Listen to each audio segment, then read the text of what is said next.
আসসালামু আলাইকুম everyone, welcome to my channel Monas kitchen. আমি আজকে আপনাদের সাথে টমেটোর খুবই ডিফারেন্ট আর ইউনিক একটি রেসিপি শেয়ার করছি, আশা করছি ভালো লাগবে। প্রথমে পাত্রে আমি কয়েকটি টমেটো চারফালি করে কেটে নিয়েছি, দিয়ে দিয়েছি স্বাদ মতো লবণ, হলুদের গুঁড়ো এবং কাঁচামরিচ, দিয়ে দিয়েছি 1 চা চামচের মতো তেল।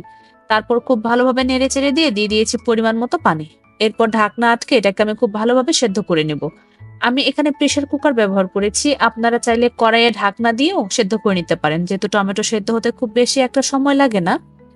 এরপর আমি টমেটোটাকে হালকা একটু ম্যাশ করে নেব, তবে খুব বেশি আমি গলিয়ে ফেলবো না। হালকা একটু ম্যাশ হয়ে গেলে আমি পাত্রটাকে সরিয়ে নিচ্ছি।